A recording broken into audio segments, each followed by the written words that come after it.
No, nothing staggering, I think, is the problem right now from the ECB, because the way the euro is going right now, you're going to get much less than nothing staggering when it comes to inflation. And will they respond? I think that's the big question. The missing piece of the jigsaw that Mr. Draghi needs to see, isn't it? Yeah, I think there has been a bit of surprise at the tolerance at which he has been giving to this euro rally of late. Perhaps he thinks markets will adjust automatically or rationally, but by September, when the forecasts come out, if euro is still here, I think he has a problem. Mr. Draghi is going to be speaking at Jackson Hole, isn't he, in less than 3 weeks' time from now.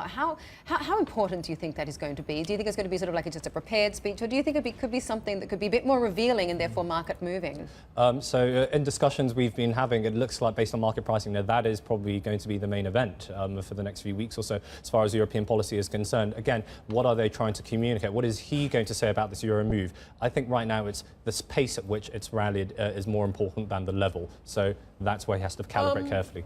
German exporters were okay at 125, they were okay at 135. They seem to be making fine amounts of money and big fat surpluses at 145. Why should they worry at 117?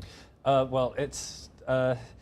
Will they say that openly, firstly, but secondly, it's more about pace than anything else. Just from an operational point of view, if it moves like this all the time, then their hedging, might be inadequate compared to where they were positioned in the past. But overall, as you say, when it comes to competitiveness and the value, higher up the value chain, probably you need to admit that sensitivity to exchange rates probably less. Have you been surprised by the pace, considering it's not like they've hiked any rates, right? It's just that on the mere hint of sort of a change to the asset purchase program, the euro really took off. And I know that, you've had a recovery in growth rates and various other things have fed into it, but the pace has been quite fast, hasn't it? I think that just reflects in how underpositioned the euro was. And we've been discussing the last few months or so, beginning of the year before all the elections, it was hard to get clients even to get into a conversation about Europe. And now a lot, both on the institutional side, private side, find themselves underpositioned.